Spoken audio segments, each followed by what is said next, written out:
Welcome back to Stuff About Tutorials. Today I'll be showing you how to open an image in Python. Why would you want to know how to do this? Well, maybe you'd like to open an image from your desktop into Python because you'd like to perform some image processing techniques.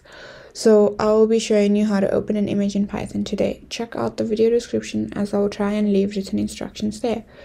So let's get started. Make sure that you have Pillow installed, and what you're going to do is you're going to run this line that says from PIL, which is Pillow, import image, and this is what will allow us to open our image. So I've just ran that, and now let's get started. So I'm just going to assign my image to the variable C, and what you're going to do is you're going to say image.open, and then in brackets in there, inside a pair of inverted commas, you're going to put the path of where.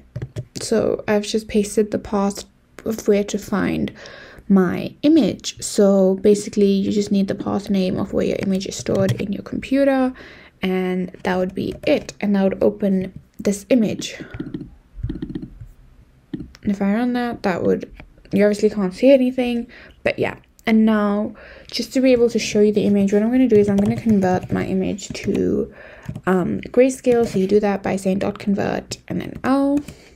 And now I'm also going to convert it to a NumPy array so that I can plot it in Matplotlib and show you the actual image. So I forgot that I haven't imported NumPy or Matplotlib.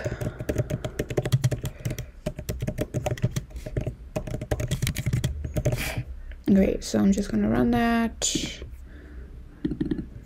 also run that, and now if I do an imp show in Matplotlib of this image C, then it should actually give me my image.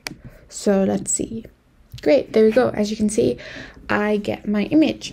This is my image now, and I've basically converted it to an array. So you can do resizing, you can add padding, you can do a lot of different things in Python with this image. So there you have it. If you wanted to know how to open an image in Python, this is the easiest way I know how. And if you know of another way, then leave a comment below and make sure to subscribe for more videos.